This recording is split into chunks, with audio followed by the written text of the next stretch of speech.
சையத் போன தடவை கருப்பு சிவப்பு சைக்கிளில் வந்தார். அதனால் அப்போவே விஜயோட ரசிகர்கள், தாவேகா தொண்டர்கள், தாவேகாவுக்கு வரணும்னு நினச்ச தொண்டர்கள் எல்லாம் திமுகவுக்கு ஓட்டு போட்டாங்க அப்படின்னு ஒரு விஷயத்த சொல்கிறாரு. தெரியல, இப்போது நம்ம அதை ரியாக்ட் பண்ணோன்னா உடனே விஜயை பற்றி திமுக பேசுது, அதனால் நாங்கள் பெரிய ஆளுன்னு நினைக்கக்கூடிய மனநிலைக்கும் போகலாம். நீங்கள் கேள்வி கேட்டதுனால தான் நாங்கள் பதில் சொல்கிறோம். சரி சொல்லுங்கள். என்னென்னா, ஒரு அரசியலில் தொடர்ந்து ஒரு இயக்கத்தை நீங்கள் தாக்கிக்கிட்டே இருப்பீங்க, நீங்கள் அவதூறு பரப்பிக்கிட்டே இருப்பீங்க, அதுக்கு பதில் கொடுக்கக்கூடாதுன்னு சொல்கிறது என்ன மனநிலை? அப்படி பதில் கொடுத்தோடனே நாங்கள் இல்லாத போய் இப்போ நீங்கள் என்ன எங்கள் கூட உட்கார வச்சுக்கிட்டா எங்களை விமர்சனம் பண்ணிக்கிட்டு இருக்கீங்க? அரசியல் அப்படி தானே. ஏன் தாவேகா ஆட்கள்லாம் வந்து திமுக இருக்கிற இடத்துல மட்டும்தான் திமுகவை பற்றி பேசுகிறாங்களா? எஸ்ஐஆருக்கும் திமுகவுக்கும் என்ன சம்மந்தம்? திமுக தான் தடுக்குதுன்னு வேற சொல்கிறீங்க.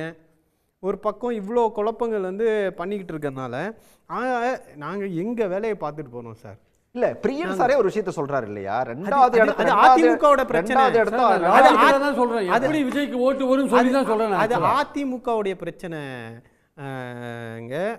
அது வந்து முழுக்க முழுக்க அதிமுக கவலைப்பட வேண்டிய பிரச்சனை. நாங்கள் முதல்ல நான் திரும்ப அதுதான் சொல்கிறேன், நாங்கள் ஒரு கூட்டணியை இன்டாக்டாக வச்சுருக்கிறோம்.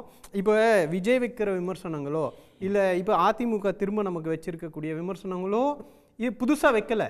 24 தேர்தலில் இதை விட பெரிய பெரிய விமர்சனங்கள்லாம் எங்கள் மீது வைக்கப்பட்டுச்சு. அதெல்லாம் தடுத்து நாங்கள் வந்து ஜெயிச்சுக்கிட்டே இருக்கோம். அது தூக்கி எறியப்பட்டுச்சு அந்த விமர்சனங்கள். அப்போ எதிர்கட்சியை அவங்க அப்படி தான் மக்கள் இதுவும் பார்ப்பாங்க. ஆமாம், ஏன் எதிர்கட்சியை விமர்சனம் வைக்காமல் வேறு என்ன பண்ணுவான், இதுதான் எதிர்கட்சியோட வேலை அப்படின்னு கடந்து போயிட்டே இருப்பாங்க. அங்கே ஒரு டேட்டா சொல்கிறாங்க, சட்டம் ஒழுங்கு சரியில்லை, இது சரியில்லை, ஊழல் சரியில்லை அப்படின்னு போகிற போக்கில் பொதுவாக பேசிட்டு போகிறது.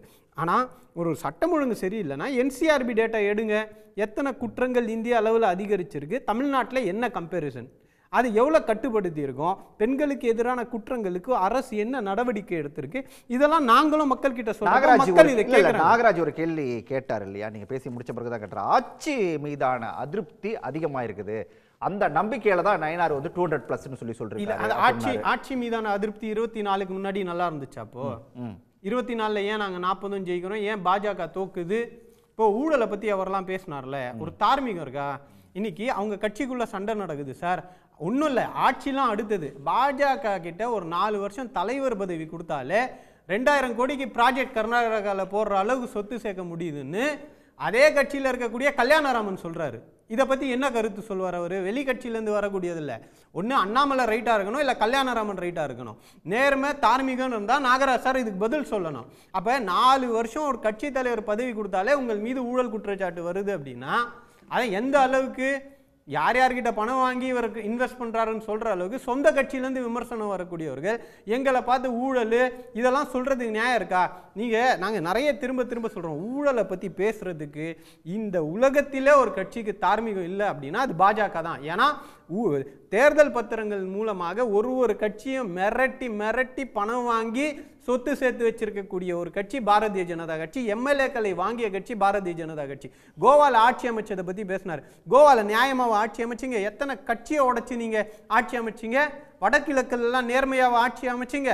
இதெல்லாம் நாங்கள் பேசணும்னா பேசிக்கிட்டே இருப்போம். தலைப்புக்குள்ளே நின்று பேசணுன்றனால தலைப்புக்குள்ளே நின்று பேசுகிறோம். இங்கே திராவிட முன்னேற்ற கழகம் மக்கள் நல திட்டங்களின் மூலமாக ஒரு மிகப்பெரிய புரட்சியை செய்து கொண்டிருக்கிறது.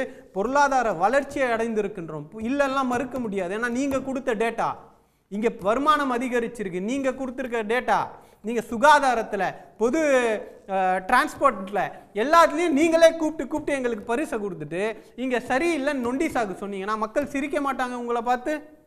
இதெல்லாம் நீங்கள் சொல்லிக்கிட்டே தான் சார் இருக்கீங்க. இது பொதுவாகவே ஒரு எதிர்கட்சியாக இந்த விமர்சனங்களை அவங்க வச்சுக்கிட்டே தான் இருப்பாங்க.